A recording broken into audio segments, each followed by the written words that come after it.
नमस्कार बंधुरा आज आमी आपनादेर लाच्छा सिमाइয়ের पायेस रान्ना करे देखाबो।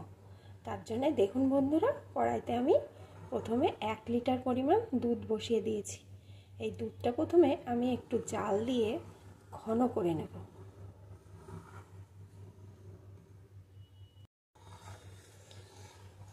এই দুধটা আমি বেশ কিছুক্ষণ ধরে জাল দিয়ে অনেকটাই ঘন করে নিয়েছি। দেখুন বন্ধুরা দুধটা কিন্তু অনেকটা ঘন হয়ে গেছে।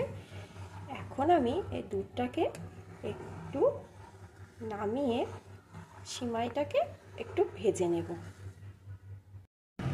সিমাইটা ভাজার জন্য এখানে আমি কড়াইতে 2 চামচ ঘি দিয়ে দিয়েছি। এখন আমি এর ভিতরে দিয়ে দেব 3টে এলাচ, একটুখানি দারচিনি আর দিয়ে দেব একটা তেজপাতা, যেটাকে আমি মাঝখান দিয়ে ছিঁড়ে দিয়ে দিলাম। এখন এটাকে একটুখানি ঘিয়ে ভেজে নেব। এটাকে একটু ভেজে নিয়েছি। এখন আমি সিমাইটা দিয়ে দেব। বন্ধুরা এই সিমাইটা কিন্তু ভাজাই থাকে, আপনারা চাইলে নাও ভেজে দিতে পারেন, তবে আমি একটু ঘিয়ে একটু ভেজে নিলে এর টেস্টটা অনেকটাই ভালো আসবে। বেশি ভাজার দরকার নেই, সামান্য একটু এদিক ওদিক করে ভেজে নিতে হবে যাতে ঘিটা সম্পূর্ণ সিমাইয়ের মধ্যে মিশে যায়। যেহেতু আগেই ভাজা আছে অল্প একটু ভেজে নিতে হবে। অল্প আছে এইভাবে আস্তে আস্তে নেড়ে নেড়ে ঘিটা ভালো করে মিশিয়ে দিতে হবে। আমি 2 মিনিট মতন অল্প আছে একটু ভেজে নিলাম।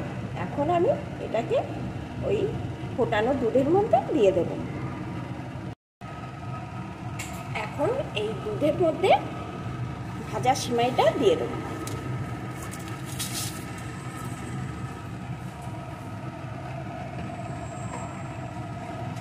এখন আমি আর একটু কিছুক্ষণ রান্না করে নেব এই দুধের মধ্যে সিমাইটা। বন্ধুরা আমি এইভাবে সিমাইটা রান্না করি, এটা কিন্তু খেতে খুবই দুর্দান্ত হয়। জানি আপনারাও সিমাই ভালো রান্না করেন, তবে আমার মতন কে কে রান্না করেন সেটা কিন্তু কমেন্ট করে আমাকে জানাবেন। বেশ কিছুক্ষণ আমি দুধটা দিয়ে সিমাইটা রান্না করে নিয়েছি। এখন আমি এর ভিতরে দিয়ে দেব পরিমাণ মতো চিনি। আমি এখানে 1/2 কাপ পরিমাণ চিনি দিয়ে দিলাম। মিষ্টিটা আপনারা আপনাদের মতন দেবেন। আর আমি এই চিনির সাথে দিয়ে দেব সামান্য একটু লবণ।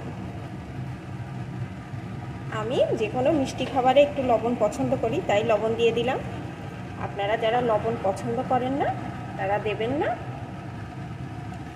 এখন আমি আবারও কিছুক্ষণ রান্না করে নেব। এই সময় কিন্তু রান্না করতে একদম সময় লাগে না। দেখুন সিমাইগুলো কিন্তু ভালো রকম সিদ্ধও হয়ে গেছে। এখন আর কিছুক্ষণ রান্না করে নেব। দুধটা যেহেতু আগে থেকেই অনেকটাই ঘন করে নিয়েছি, তাই আমি আর গুঁড়ো দুধ ব্যবহার করলাম না। আর আমি এর ভিতরে কোনো রকম কাজু কিশমিশও ব্যবহার করব না, কারণ আমাদের বাড়ি সকলে এমনিতেই এটা পছন্দ করে, কাজু কিশমিশ দিলে পছন্দ করে না। আপনারা যারা কাজু কিশমিশ পছন্দ করেন তারা কাজু কিশমিশটা একটুখানি ঘিতে ভেজে এর ভিতরে দিয়ে দেবেন, দেখবেন এর স্বাদটা দুর্দান্ত হবে। এখন আর কিছুক্ষণ রান্না করে নেব। আরও 2-3 মিনিট আমি এটা রান্না করে নিয়েছি। চিনিটা সম্পূর্ণ এর সাথে মিশে গেছে। এখন এটা আমার রেডি হয়ে গেছে। এটা এখনই এরকম দেখাচ্ছে, একটু ঠান্ডা হলে কিন্তু আরও বসে যাবে। বন্ধুরা আপনারা প্লিজ ভিডিওটি দেখার আগে একটু লাইক করবেন, শেয়ার করবেন, আর যদি আমার রান্না আপনাদের ভালো লাগে তাহলে সাবস্ক্রাইব করে আমার পাশে থাকবেন বন্ধুরা। আর যারা এখনও পর্যন্ত আমার পাশে আছেন তাদেরকে অসংখ্য ধন্যবাদ।